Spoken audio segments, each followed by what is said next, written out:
Today I have Josh Dech, and I'm really excited. We are going to talk about Crohn's, colitis, IBS, IBD, all these, let's call them terms, diagnoses that people get for their gastrointestinal issues. And many of them people don't even understand. And so I'm excited to talk a little bit about your philosophy here, and welcome to the show. Let our listeners know a little bit about you, how you got into this, and we'll roll from here. Great, Liz. Sure. Let me just figure out how to organize my life into one paragraph. Um, Long and short, I was a paramedic. It was very much reactive, not proactive healthcare. It was sick care. I jumped careers, became a personal trainer, had my eyes opened into the ability of our body to actually begin healing itself. I decided to go back to school. I became a nutritionist, a holistic nutritionist specifically, and I started diving into the gut. I've had gut issues my whole life. My mom almost died from her gut issues. When I was probably 11, she had her entire life, she had gut issues. She'd eat something, she'd get gassy, she'd be in pain. She'd go upstairs and lay on her left side in her bed, and she'd let the gas pass and she'd be fine. And the worst thing was her room smelled like farts. No big deal. But after baseball practice one day, we went out to McDonald's. She had a Big Mac and came home, and the pain kept getting worse and worse and worse. I remember my stepdad went up. I remember looking in the room, and again, it smelled like farts. So I was a few feet out the door, but he was inside sitting on the bed with her. He's like, "We need to go to the hospital."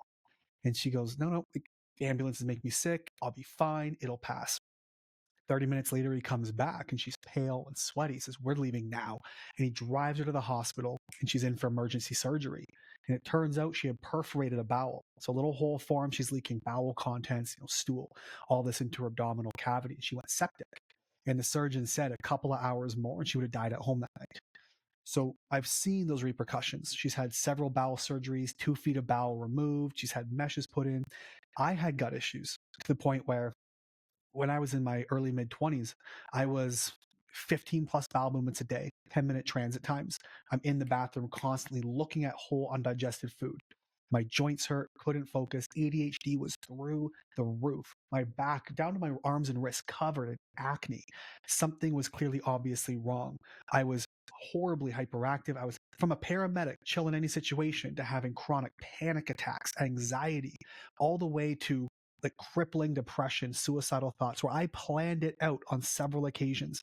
I remember like sitting in Shoppers Drug Mart, calculating the lethal dose of these medications. I'm like, if I swallow all of these, this would do the job.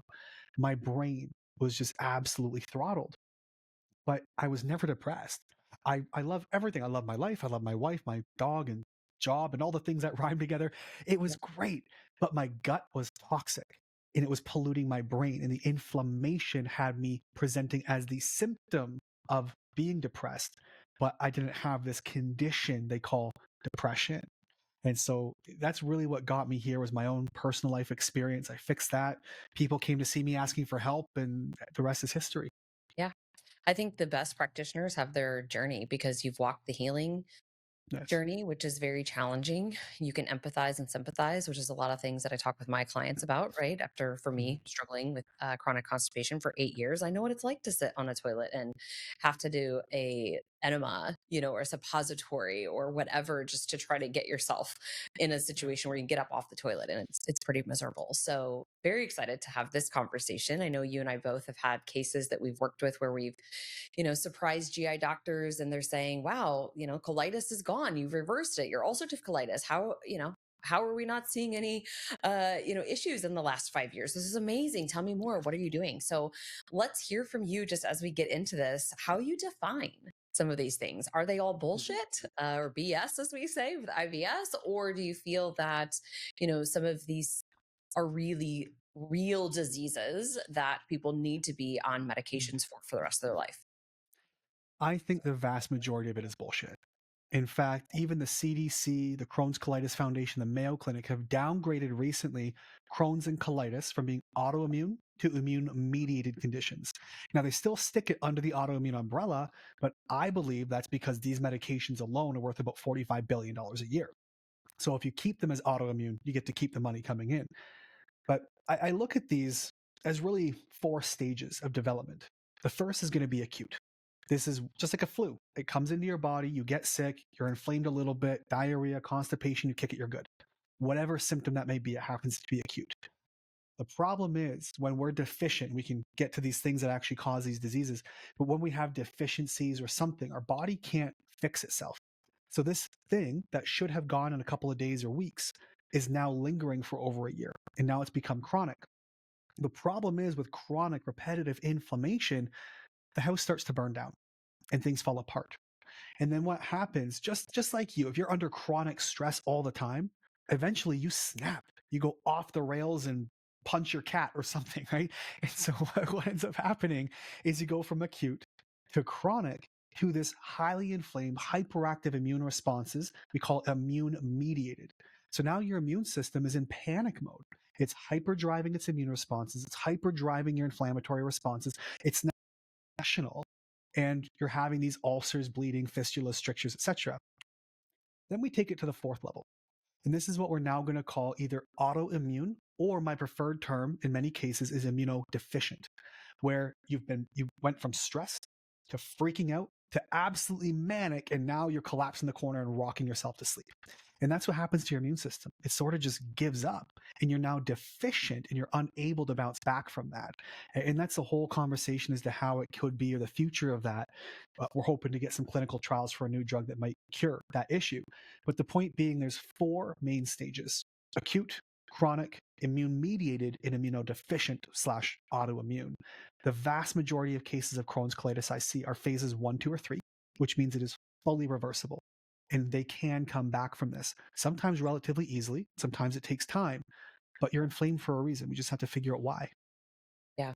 So I know there's new research that's been coming out. I am a mentee of Vince Pitstick. He's been talking about Mm-hmm. overactive immune for many years, and now we have this immune mediated in the research. And so we're hopeful that things will start to catch up, and people will start to see that really the underlying factors, is not a medication deficiency. Rather, it's what's going in our body, things that Yes. are from our environment, these toxins, all of the stress that people are under, and then again, you're in this acute situation. And for many, I'm just going to say, women, I'm a mom of two, just had another one the day after Christmas. And so you're kind of in these different phases of stress, but yet your central nervous system doesn't ever let the gas off the pedal unless you're really Yes. intentional. And then you expect your body to be able to absorb these things. So, there's just so many things. And I want to touch on some of the things that you talk about in terms of deficiencies, right? Stress goes hand in hand with deficiencies and toxins. So, do you Mm. believe that those are the two biggest, what we would say here, kind of a root cause outside of the immune system being overactive or then, not being able to keep up? There's three reasons we get sick, Liz. Three. And I haven't found anything in my career, 10 plus 12 years now in medicine, healthcare, that have shown me otherwise. Number one is toxins. So whether that's chronic stress that's toxic to your body and highly inflammatory, even high blood sugar is toxic, heavy metals, pesticides, environmental toxins, you name it, mold toxins, these are all toxins. Your body has to react, get rid of them, or it creates an inflammatory process. So toxins are the first reason. The second is deficiencies: exercise, sunlight, fresh air, vitamins, minerals, amino acids, water. If we're deficient in the building blocks our body needs to both succeed and thrive, then of course we're going to be sick. The third reason is microbes.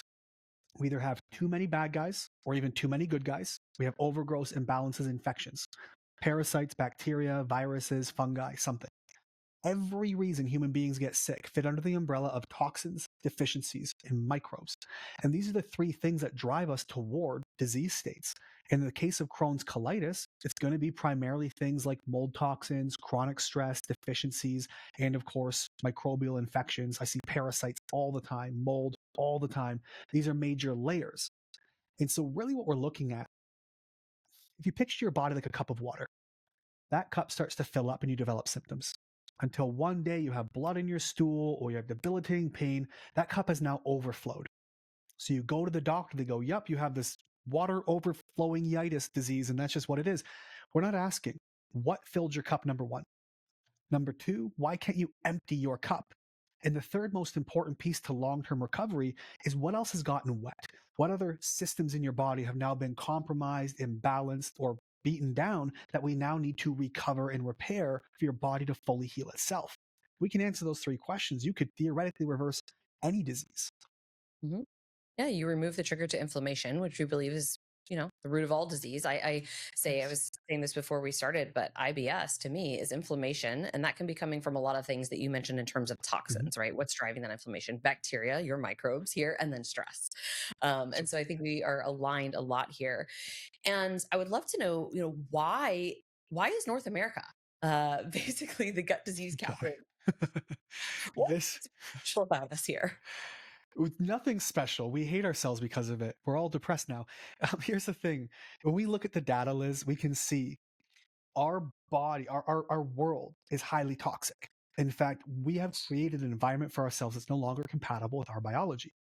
We have EMFs and frequencies and indoor air. Even windows block out half the infrared light that we need for health. Everything around us is making us sick. But in North America, particularly, we know, statistically speaking, anywhere from 60 to about 72% of all North Americans, so I'll nix Mexico, we'll say Canada, US, have some kind of gut issue once a week. Gas, bloat, pain, constipation, diarrhea, etc.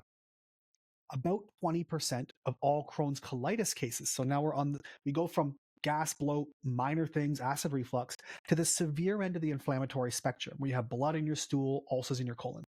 About 20% of those bowel disease cases have a previous diagnosis of IBS, so irritable bowel syndrome. So Mhm. now we have this spectrum of a little bit of inflammation or irritation to a diagnosed IBS condition to either colitis or Crohn's, so inflammation of the large versus the entire GI tract mouth to anus. That's a spectrum of inflammation or expression of inflammation. And what we see, North America, again, Canada, US, we're less than 5% of the global population.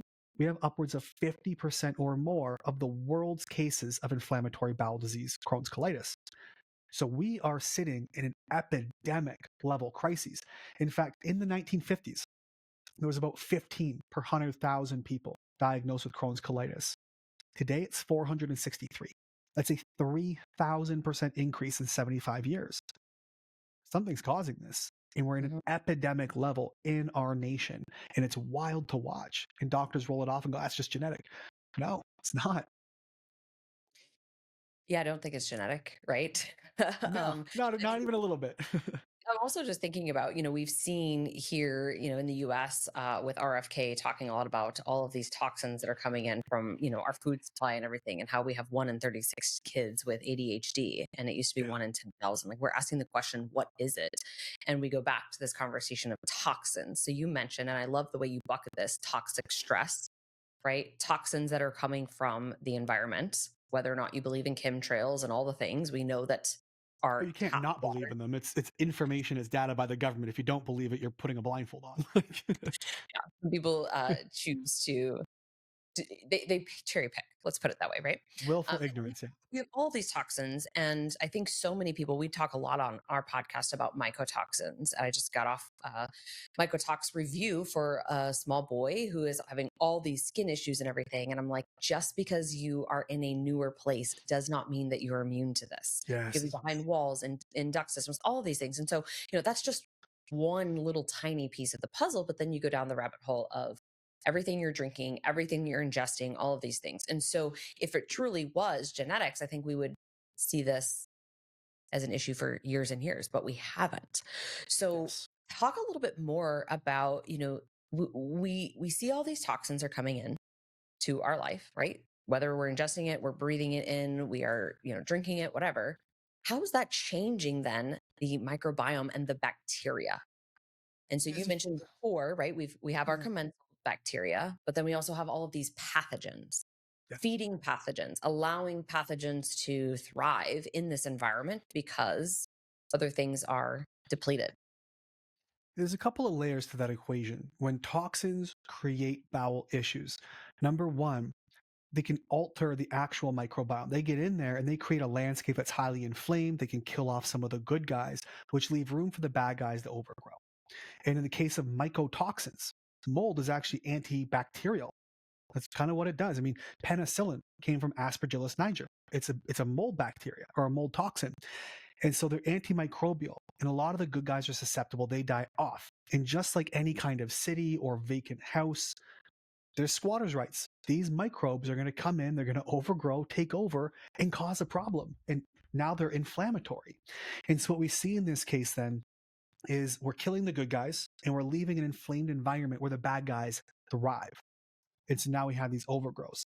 They also combat your immune system. They put stress on your immune system. They cause inflammation, which allows other bad guys to come in, viruses, parasites, etc., that are either already there or ready to overgrow or ready to invade. And now they have a prime environment. Mold and parasites go hand in hand. But second to this, on the genetic level, we end up dealing with all kinds of interesting markers, like looking at Crohn's and colitis. We have these HLA genes, NOD2, IRGMs, IL23R, all these genes. We say, look, they cause these diseases. They don't cause the disease. Your genes don't work in a vacuum. In fact, these genes, what they do is they regulate your immune responses, say on a mucosal level, so in your gut. They determine how loud or how quiet your immune response will be. They determine what balance of bacteria you can and can't have. Well, there's some bad guys, let's go snuff them out. They send triggers to the immune system, get rid of them. Well, when you're highly toxified, deficient in nutrients, highly stressed, have inflammation, your genes are turned all the way up like a volume knob, and they're expressing very loudly rather than coming back down. So you have these hyperactive immune responses, you have poor regulation of bacteria, just like you when you're manic. You can't think and concentrate and do fine detailed work. Neither can your genes. So the genes are not to blame. They're actually being expressed poorly due to external factors. So combine those toxins with genetic expression, with the inflammation on a local level, invaders of bacteria, overburdening your immune system, you got a prime environment for not only microbes to invade, but also for your gut or your bacteria to overgrow in a very opportunistic and frankly unfortunate way. And then we blame your genetics, we blame your age, we say idiopathic, meaning unknown cause. It's all bullshit. There are reasons we get them. It's some kind of toxin, some kind of deficiency, and some kind of microbial infection. Once we can figure that out, and we can go down the rabbit hole, I can tell you right now why it's not autoimmune, genetic, or idiopathic. We can take the CDC's data and dismantle that lie. But once you realize this, it completely changes your paradigm around these diseases being inevitable versus being reversible. Yeah. So let's talk a little bit about, when you are first taking on a case, where do you start? Because somebody out there is listening and they're like, okay, I understand Yeah, because we talk about this all the time. It's the immune system. Everything, that we're sure. going to address, we have to address the immune system. And so from a genetic perspective, the way that I kind of explain this to people is you have a car, right? It has an engine and it is running hot and it's doing a job, right? It's taking you from point A to point B.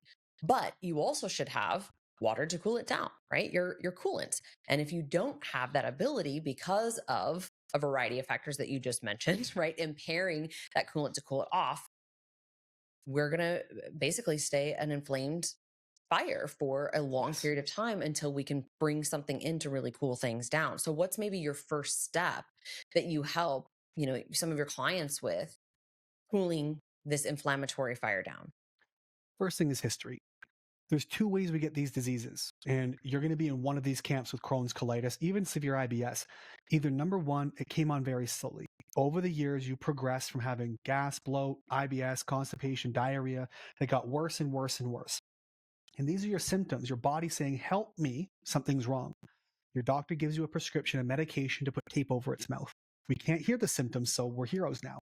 And that progressively gets worse until you have blood in the bowel or something else. You go to your doctor again and they say, oh, yeah, it's Crohn's, colitis, or whatever.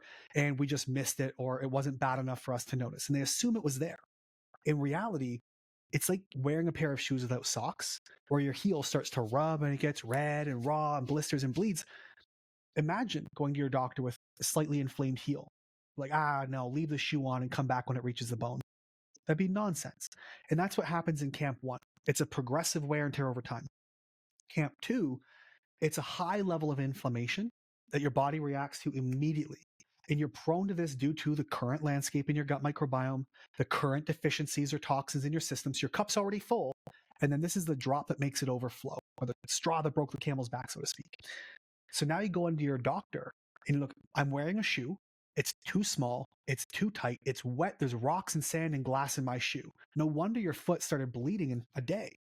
And so these are really the two camps you sit in. It's slow wear and tear over time, and it climaxes into IBD, or it happens from healthy to highly inflamed because your cup was already full and it went unnoticed because you weren't spilling any water. And those are the two ways we get them. So we have to look at history. How did this develop? And then we start assessing their environment and changes in lives, things that happened around these events. Kids go off to college. A couple of months in, I started getting sick. Well, you're on their meal plans, so that's crap. Yeah. College dorms are notorious for mold. That's crap, right? So there's always a story on how this happened. And if we can identify that, we can just reverse engineer the process. Yeah. I couldn't agree with you more. And I think that so many people walk around with these symptoms. So let's answer a question that I get asked all the time. What's normal when it comes to bloating? Because Mm, I can talk about this till the cows come home on social yes. media and on my page, the poop queen, right? Pooping 1 to 3 times a day, pain free. I say this all the time, and people are still like, yeah, I'm just bloated. I'm bloated and constipated. And I'm like, I have shouted from the mountaintops hmm that this is not normal. I always say digestion should be silent. So I'll let you kind of elaborate your definition here on some of those symptoms that people just kind of sweep under the rug. Let me preface this little story. Years back when I was a personal trainer, I had a client who came in to see me, and she had high levels of TSH. This is thyroid stimulating hormone. So when your thyroid, your body doesn't detect enough active thyroid in the blood, your pituitary gland sends a signal to produce more of this TSH. It basically is the foot on the gas to the thyroid saying, make more, we need more. Here in Alberta, where I'm living, at the time, the reference range on your blood work was from 2 to 4. And her doctor looked at this. She was about a 4.3. And they said, yeah, well, it's a little higher than I'd like. We're going to keep an eye on it. And if it gets worse, we can give you medication. So here we are in December. Comes back in 3 months' time now, February, March. And the doctor looks at her blood work again. Her TSH is now 5.7. And she goes, well, it's a little higher than I'd like it to be, but it's within normal range. So if it gets worse, come back. What happened between December and February, March, that 3 month span, they changed the reference range from 2 to 4 to 2 to 6.5. So they added 67% extra range on what's, quote, normal. Because what they do when they test, quote, again, normal, is they're assessing your population in your city, your state, your area. And they say, this is what the general population is dealing with. Therefore, this is normal and what we want to see you in range of. But we know that 92% of the population is metabolically unhealthy. Therefore, normal is sick. And so we're not looking for optimal. And we do this now with gut. We say, look, everybody's got gut issues. 60 to 72% of all North Americans have some kind of gut issue weekly. Gas, bloat, pain, cramping, constipation, diarrhea, acid reflux, whatever. Therefore, it's normal. And now we accept this as being optimal. If you have this, it's fine. We're not worried about it, rather than understanding it is an early warning sign. And it puts you on that spectrum from gas today to IBS tomorrow to IBD or Crohn's colitis the next day. And it's all on a spectrum. And if we keep an eye on this and understand that these are warning signs now, right? Like if your car starts making a knock, you go to the mechanic, they don't give you earplugs. They look into the issue and fix it. And that's what we need to do for ourselves instead of just taking medication to silence it. I think it's like PPIs, right? So we can have this conversation too, where people just want to mask the symptom because heartburn sucks. It's not comfortable. Yes. We get that. But you're not fixing the mechanism that's actually occurring and the damage that's being done. You're just quieting the symptom. So you think you're good. But yet you don't realize that it's depleting you of all of the nutrients and So creating bad. a lot of issues down the line, liver disease, all the things that, we've seen now in the research, and even some of these prescription proton pump inhibitors causing cancer and being linked to that. So, for many people who probably not people listen to our podcast, but maybe follow us on social media, they think symptom solution, right? Tums, that is what I'm going to Mhm. do. But they don't realize the long term effects. And then they go to their doctor and they're then giving the next layer here prescription proton pump inhibitor. And they just don't understand because conventional medicine is also not sitting to take the time to say, here's contributors and here are things that we should be doing outside of this. Our goal is to, maybe get you out of this acute state and reverse it, but that's just not the way our healthcare system, and I don't think the Canadian healthcare system works this way either. And so this is why, so many people just continue on this path, on this spectrum, Yes. right? Developing, and then they're told IBS. And I get these messages, I'm sure you do all the time. I have IBS. And now I see a big problem here is that I have this diagnosis. And so I've labeled myself as I have IBS-C. And I will Mhm. forever live with this because I have not been told that there are better ways to reverse this. So you mentioned Yes. history, and I agree. That's a great place to start. We think of trauma, we think of, all of the things in your history, medications, birth control, vaccinations, all these things that could be impacting it. But then where do you go next? Because for me, I mean, obviously I can share things that I do, but I'd love to know from you, like, where do you go next for the layman's term here who's like, hey, this is all new information to me. My doctors aren't telling me any of these things. What is the next step? The next step is stopping going to your doctor. You know, you know, Yes. I'm gonna get in a lot of trouble for saying that. I will preface legally I can't tell you not to listen to your doctor. This is not medical advice, blah blah blah. Here's the thing. Your doctor is not equipped to get to root causes. They're equipped with diagnostics, which means they check your symptoms, they put you in a box and say, here are the symptoms you have. Therefore, once we check enough of these, here's the box you fit in. Once you're in that box, I can give you drugs A, B, C, or surgery.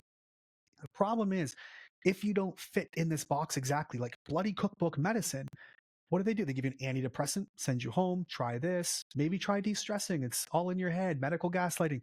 There's no real solutions. Anybody worth their salt in functional medicine who understands here are the signs, these are the symptoms, right? Signs are what you see, symptoms are what you feel. And here's how we trace it back to the root. If we can rewind your history and figure out how all this came to be, oftentimes you can give me stamp A. I had my first set of bloating here, and I had a miscarriage there, and I had acne here, and then I had colitis here. I can fill in that 20-year gap to probably 80-90% accuracies. I'm sure you can, Liz, because you see the patterns. This is where it started. This is how it developed. It became this pain, that symptom, blah, blah, blah. And it's a very predictable breakdown of the body. Your doctor's not looking at it until it's broken down. Right? I go in with a dislocated shoulder. They tell me to come back after my arm falls off. That's basically the equivalent. And that's what we're dealing with. So speak to somebody who can help you identify your roots and reverse this from the beginning rather than just accepting that, oh, I have this diagnosis. A diagnosis doesn't actually exist. It's just a term to classify symptoms, and then we can give it a label so we can give it a drug. And that's worth about $4.7 trillion a year. For Crohn's and colitis just by itself. All disease. Crohn's colitis is worth, the medications are something like 40, 50 billion a year alone. But Okay. gut disease, I don't know if Crohn's colitis is 800 million or gut related is 800 billion. The numbers get jumbled in my head after a while. But we do know that all disease, we're talking the three biggest industries in North America, that's going to be hospital stays, pharmaceutical like purchasing, and then medical insurance. That accounts for 18% of the whole country's GDP. 18%. That's 4.7 trillion a year. Nearly 1/5 of the income of all of the USA is from sickness and disease. Unlike any other country, in fact, again, 4.7% of the population in the USA, they make up nearly 70% of the global pharmaceutical profits. So we clearly have a problem of masking symptoms, pushing disease, and watching people get worse. And it's a little bizarre. We're just standing on the sidelines.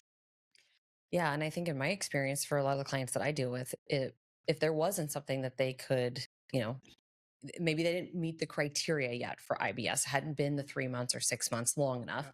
Well, I can give you at least an antidepressant for today Yes. because antidepressants, pretty much go hand in hand with a lot of these other medications. Or Yeah. you're constipated and you keep coming back to me, and maybe Miralax has now stopped working. Which, by the way, if you haven't listened to this show before, it's toxic. Don't ever take Miralax. It's petroleum.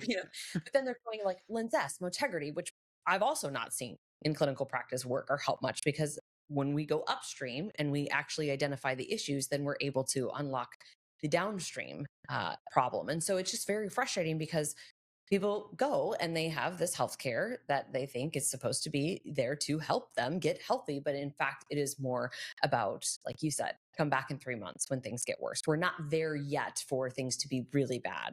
So we'll just wait for your symptoms to get worse. And so along those lines, I know you had mentioned that like 99% of doctors say that Crohn's, colitis are forever diseases. Yeah.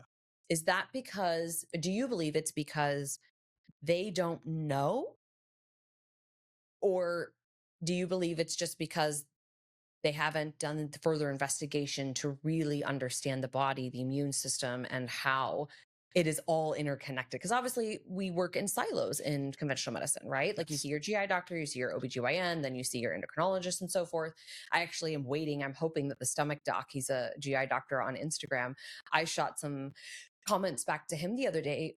I mean, he's a conventional doctor, but I'm saying, hey, why aren't you talking about the gut liver axis? He was doing a reel about a girl who was in liver failure. And Mhm. I've been talking more about the gut liver axis and the interconnectedness of this and non alcoholic fatty liver disease. So, my question is for these GI doctors like, do you just not know genuinely? Or is it just also in the same, I guess, light? It would be like negligence, in my opinion, that they're not researching and asking the bigger questions. Like we're saying, no, we don't want to accept this. There has to be something else that we can do besides slap a medication on it. So, what are your thoughts there? I think it comes from a couple of layers. Number one, I think they don't know. They're just not taught. I mean, even look at the very fundamentals of human health, which is nutrition, food and nutrition. On average, from a doctor going from general medical school to being a GP, say 7 years, to a specialty of 12, 14 plus years, on average, it's something like 0.06 to 0.4% of their entire education is on nutrition. A It's like three fraction of a hours fraction. or Yeah, something. They say. yeah, 3 to 5 hours, give or take. That's it. So they're not taught the very fundamentals, and they're taught to diagnose and give a drug. That's it. Full stop. They're not taught to investigate further unless it's odd. Well, we'll do a lab. I hear this all the time. My doctor's doing lab testing. No, they're not. Stool testing. That's We're like stool only testing. for the worst of the worst infections. And of course, they're all negative. Of course Okay. they are. Yeah, you don't have like active E. coli, salmonella, varicella. You're fine. That's it. You have 100 trillion microbes in your gut, and they're looking for 3. So let's just put that in perspective. The next one, I think a lot of them don't care. And I've seen this in my practice as well. Hundreds on hundreds of cases of Crohn's, colitis reversed, even more multiple hundreds of IBS fully reversed. And they go back to their doctors and it's, whatever. Or, oh, you got lucky. My favorite is, oh, your medication must have finally started working. Really? After 27 years, it finally started. Weird how that happens. So this is what we get. The next one, I think they don't have time. You're in a system that's an insurance based model. You got 7 minutes. You can't take the time to investigate, even if you wanted to. And you're also blocked in by what's called standard of care. So you can't go beyond because here's the tools I'm allowed to use. If I go outside of this, my hand gets slapped, I lose my license, I'm fined, I'm whatever. So you're actually handcuffed by the very system that Mm. claims to want to help. And the fourth one I've run into is hubris. I've seen a lot of that. Ego, where doctors will come in, well, what do you know? You're not a doctor, you're not a this. Like, my clients are getting the results that your patients are not. So do we want to look beyond the degree and the piece of paper on the wall, which is frankly built by an organization who's profiting on you being a drug dealer, not an investigator? What are we going to compare to? And so it really is apples to fish. We're not looking equally. We have different tools. And that's really what I see. Yeah. I know a lot of doctors that are, on social media kind of now even speaking out. And so first of all, I would say like if they have time to be doing social media, they have some time to get up to speed with the research and do further investigations. But I digress. So they're out here on social media and they're saying stool testing is bullshit.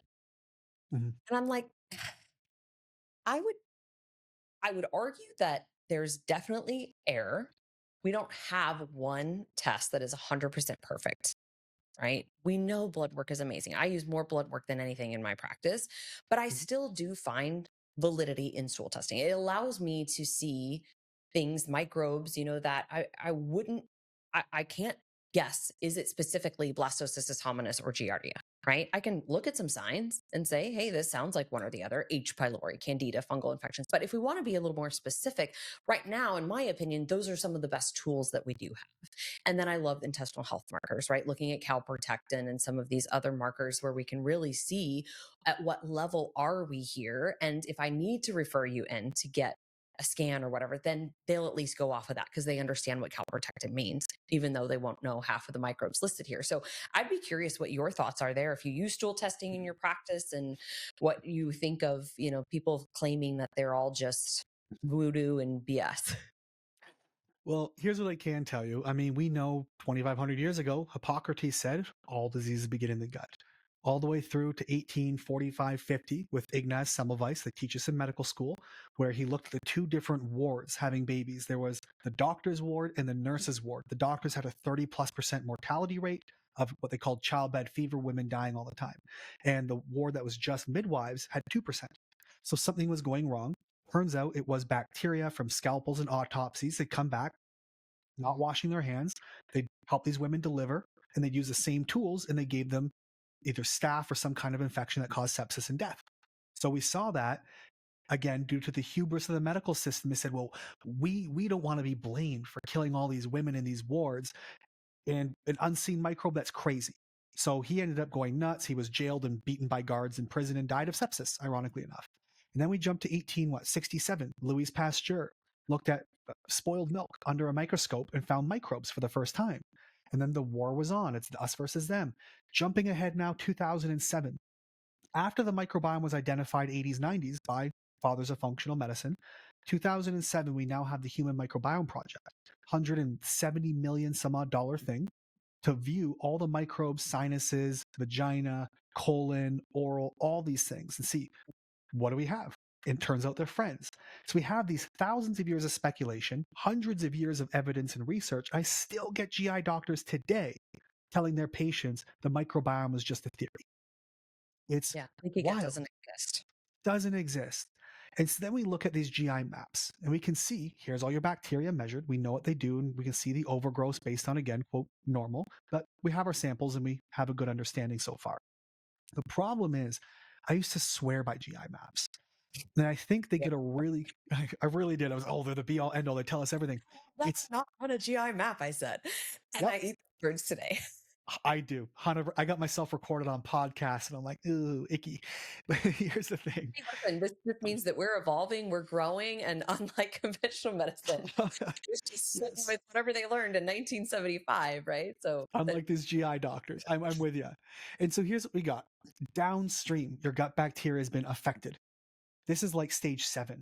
I want to know way back at the top, what started causing your gut to inflame, what infections, what toxins, what microbes invaded, that all the way had this cascade, which led you to having imbalanced gut bacteria. It is a self-sustaining ecosystem, always trying to rebalance and fix itself. It's like it develops kind of like a thumbprint after birth and breastfeeding and life. Between age 3 and 5, it sort of establishes, almost like DNA, and says, here's our home base. This is what we always want to look like. And then when it gets messed up through antibiotics or whatever, it's always trying to come back. So it is very much a self-sustaining ecosystem. So I want to know upstream, what has been so infectious or so chronic and problematic that it led to your body being unable to rebalance itself to what it knows to be home base. So that GI map to me is month 4, 6, or 7. After we've corrected a lot of these roots and inflammatory drivers, now let's take a look and see what needs to be fine-tuned or managed. yeah.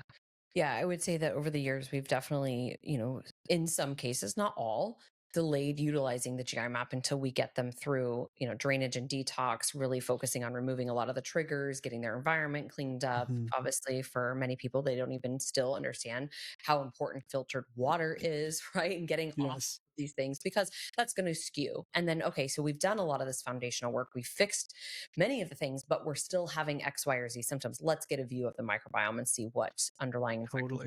we're using. So going back to kind of the conversation we had about all of these toxins, we know that there's different herbs, we know there's different medications that obviously conventional medicine uses. I personally have come to love peptides more recently with a lot of my cases for immune system function as well as tissue repair and things like that. So do you like peptides? Do you use them in any of your cases for Crohn's or colitis, IBD? Absolutely. I think they have an incredible use, but I think it's got to be strategic, and also because they're very expensive. But there's a lot of arguments against, like, BPC, phenomenal peptide. You can high dose it for medium periods of time. There's a lot of evidence saying beyond 2-3 months, you can start having some issues. Some people will say you can take it forever. I think taking anything exogenous is going to be problematic unless you're refilling your body back to the point of, again, homeostasis. It balances itself. Anytime humans mess with any ecosystem at any point in history, shit gets worse. So stop messing with it. And that's kind of what we're seeing here. But Yeah. peptides, I love them. You can get things like KPV, BPC 157, lorazepatide. These are great for modulating your immune system, inflammatory responses, repairing tissues, and signaling that repair response. But again, so many people, if you're listening right now, if you're hearing me say it's a silver bullet, Rewind. It's not. We hear this as the information gets disseminated down from research to clinicians to clients to Gen Pop on social media. We end up going, here's a cool tool in context to here's a silver bullet that's a cure. Yeah. And the problem is we say, oh, peptides, they're a cure. No, they're not. They're a tool to rebuild your house. It's currently burning down. We still need to find the gas leak rather than just put more wood on top. And that's really what we see a lot of. So they're helpful, but not the be all end all and contextually. Yeah, and I think you mentioned, using them strategically because a lot of people will say, I've been doing this. And it's like, yeah, you've been doing one piece of the puzzle. You're missing about 50 other pieces because Yes. they're thinking that it's the magic pill, it's the silver bullet, as you're saying here. And also, like you mentioned, I mean, for peptides, we cycle them for sure. I mean, it's not something I believe that people should just be on indefinitely. And I think that it really depends upon, how you're going to respond to it depends upon the time and the place of your gut healing journey that you utilize it because you can throw it at the beginning, but at the end of the day, if your gut's on fire, that's not going to do much. If you put that fire out, so we say a house here, right? Like if the house is on fire, what you want to do is you want to put the fire out. You're going to tear down the house. Like you're going to get rid of all the debris and then you're going to build a new house. And then we can come in with the bells and whistles that make it all fancy and beautiful. But a lot of people try to do it, I think, way too early on. And then they're like, well, I wasted all this money and I didn't see any benefit. And it's like, yeah, because you used it at the wrong time. You're trying to kind of self-treat, you know what I mean? So That's what, like, natural medicine. I hear that. Well, I tried natural, it didn't work. You did not. You tried plant-based medicine. You tried anti-inflammatories, you tried immune modulators, you tried these things and didn't get better because you're still masking the symptoms. Functional, natural, holistic still has to go through root cause. If you're using plants to manage your symptoms, it's plant-based medication. And I see that exact same thing. 100% what you're talking about. I'm with you. yeah. So how would you say that we ultimately reverse this, the chronic gut disease that so many people are struggling with? I'd love to preface this because I have a rant I would love to give you, Liz. It's one of my favorites because I get people, I'm hated on Reddit. Like, I'm garbage on Reddit. I'm the worst person. I've been told. I'm I looking get, myself up. I don't think I should. oh, you'd love it. I wouldn't bother. Um, if you want a good laugh, it'll keep you from being depressed. I've been banned from the Crohn's colitis communities for simply holding a subreddit that has opinions they disagree with. I cite my studies and give my interpretations, and I've been banned from all these groups. Here's the thing. If you're listening right now, before we get into how do we reverse, we need to understand, and this is really my soapbox. I want to give this rant, so I'm trying to make it fit. Here's the thing, Liz. We say Crohn's and colitis are autoimmune, idiopathic, and genetic. We just talked about genetics prior, right? They don't operate in a vacuum. They regulate your immune responses. They regulate microbes on the surface. They determine these things, but they're influenced by other factors. So genetics turn up and turn down. On top of that, there's only a family history 24 to 28% of the time in any Crohn's colitis case ever. So you can't blame your family. You can't blame your genes. That's number one. So not genetic. Number two, we say it's idiopathic. Well, we know 3 reasons people get sick: toxins, deficiencies, and microbes. We've seen them compound a 3,000% increase in 75 years, doubling since the 90s. Something is causing this, number one. But then number two, to say there's no known cause is to ignore the very basic fundamentals of inflammation, being a healing response. Your body's healing you from something. We have to ask what. The third piece, we call it autoimmune. Again, I disagree. Autoimmune disease, for it to be autoimmune, you have to have autoantibodies. But those autoantibodies can be present and still not attacking you. So 30 to 50% of all cases of Crohn's colitis, so up to half, have zero detectable antibodies. Yet we treat 100% of cases like they're autoimmune. On top of that, just a small portion of those antibodies are actual autoantibodies, meaning they look like they might be attacking you, but even that, they're often not. They're attacking something near you or inside of a cell that looks like a bystander effect. So it's not autoimmune at all. And so if we stand on these 3 crutches and say it's autoimmune, genetic, and idiopathic, meaning your body's attacking yourself, there's nothing you can do, it's in your genes, and we don't know why it's happening. We dismantle that table. Now you're ready to take the steps and say, what can I do to reverse this? And again, it comes back to the very principles of history. How did this start? What life event, what life change, what environmental toxin, microbe, or deficiency led to this compounding effect? I had a fellow, we actually had the pleasure of talking about this one on international TV with Doug Kaufman on Know the Cause.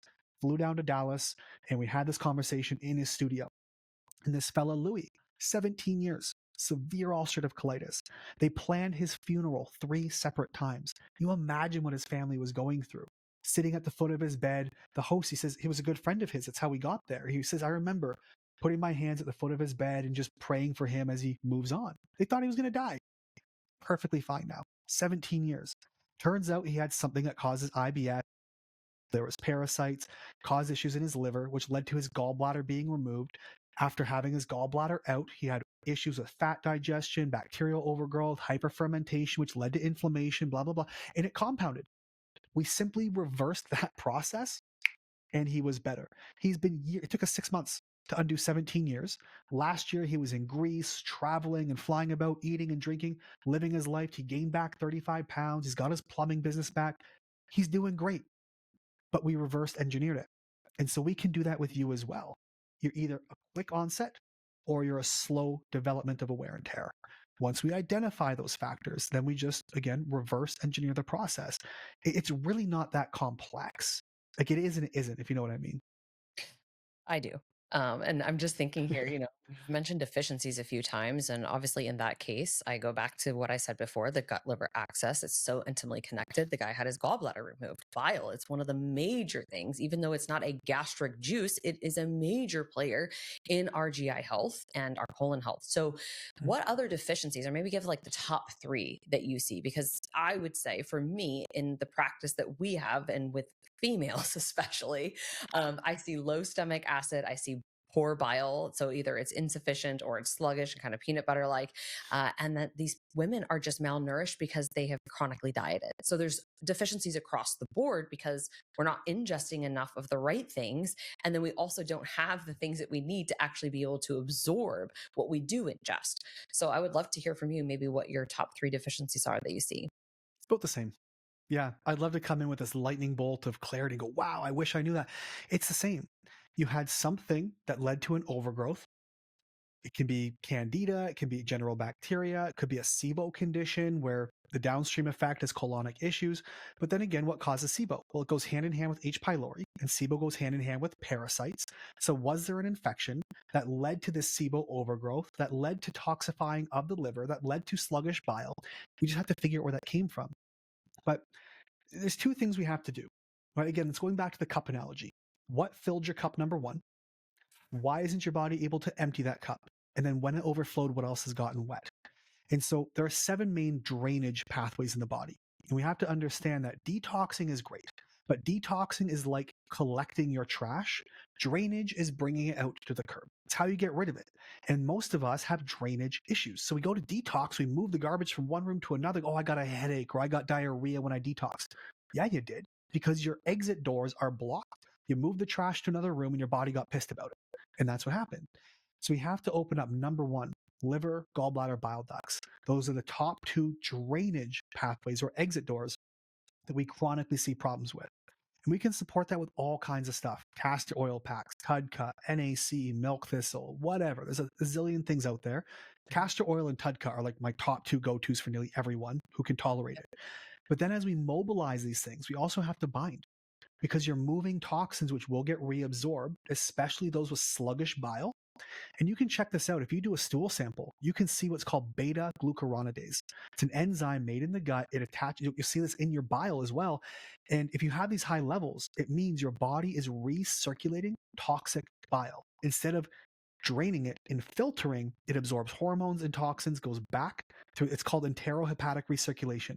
Liver makes the bile, goes to the gallbladder, squirts to the small intestine, reabsorbs, goes back and cycles through liver, gallbladder, small intestine. And if you're not filtering properly, you're going to have more toxins absorbing. So we also have to bind and capture those with universal binders, humic fulvic acid, zeolite, whatever. And then we can start to, well, is it a parasite issue, a mold issue? Test your home. 70% of US homes have a mold problem. So we can now do an ERMI, do a test of some kind, check your environment. And then we can start working through this process. We have to understand it starts with drainage, binding, removing the root cause, repairing the residual damage. And that's sort of the summarized version of it. Yeah. I couldn't agree with you more. I was just, like I said, doing this total tox test earlier. And, I'm like, we are not touching this with any type of eradication agent until we've got these other, steps in place. We're Yeah. supporting drainage and detox. We're supporting, in terms of binding things and then, getting nutrients. For me, I'm looking at what is being depleted in the body. How do we start to replenish that? In this case, it was zinc, right? And so just some of these other things that we really build the body up, because I think so many people are making mistakes out there right now in these Facebook groups. I have to stay out of them because Lord bless the things that I would probably get myself in trouble with, where people are like, yeah, I'm pregnant or I'm just like postpartum and I want to do a parasite cleanse. And then they're out there doing these 7-day, 10-day heavy metal parasite cleanses. And then shit's hitting the fan and they're coming to us with all these histamine issues and skin issues now. And I'm like, Then their yeah, baby gets sick. yeah. Oh, yeah. I've had to like really refrain and just say like, please don't do this, especially if you're breastfeeding until you're working with somebody who can guide you appropriately. But in general, I say, please don't do these things until you've opened up your drainage and detox pathways. And that goes far beyond just, as I say, like pooping 1 to 3 times a day. Like you mentioned, it's liver, it's bile, it's lymphatic system. You're doing all of these things for at least, I would say, usually 3 to 4 weeks, and you're tolerating them and you're feeling okay before you start something that you're trying to DIY on your own, which I just don't think is ever a good idea. But I do see a lot of people getting worse because they have done some of these full moon Yeah. challenges or whatever is being mass marketed out there. Like, I always tell people, got to use your brain and understand that people who are these influencers that don't know anything about gut health selling this stuff to you don't know how to help you when shit hits the fan. So let's just And it not will. do that. Yeah, It shit will. most certainly will hit the fan. And that's the problem. You're right. I'm not going to go to my buddy who's not an electrician who watched an episode of Bill Nye when he was 12 to wire my house. You know Right. what I mean? Like, you're looking for trouble. And that's the same thing. I'd love for these to be DIY. But just like you go to your doctor when you have a problem, now that you know better not to, you see somebody else rather than pick up a couple of videos and put it together. Like, I know the information you're spitting back to me here, I know you know your shit for sure. You've done your homework. You're an extremely talented, very gifted, knowledgeable practitioner. You have got textbooks, miles high of paperwork inside of your brain like an encyclopedia, and your job is to organize the relevant pieces and give it to a client. It looks and feels simple, but it's not. If you're going through something as simple as a 7-day detox or a liver cleanse and you're getting sick, you need to know why. You need help and see a professional. None of these things are DIY, nor should they be. It is the rest of your life. And it's a critical, I've seen a lot of critical errors. Even clients we've worked with that we said, hey, here's a binder, for example. Let's talk mold. Here's a simple binder to capture some of the mold toxins. I want you to start at a quarter pill. Try that for a couple of days, see how you feel. We're going to work up to, say, 2 pills twice a day over the next 3 weeks. 2 days later, they call me, I'm in the hospital. What happened? Well, I took 4 pills.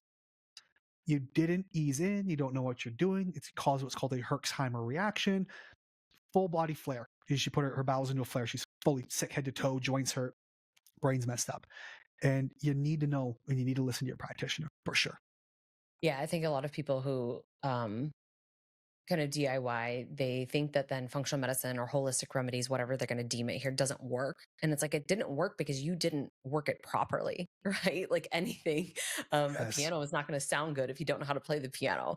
Yes. So I think it's just one of those things where, you know, like you're saying, there's a strategy and it's always a low and slow approach because we don't know. Like you might be fine with 4 pills while the person next to you might be in the hospital. And it's just a simple binder. And by the way, for anybody who thinks that binders are constipating, they're not. They're there to kind of mop up what we're stirring up and just latch onto things and help excrete them from the body so that you Just don't drink have water, these. man.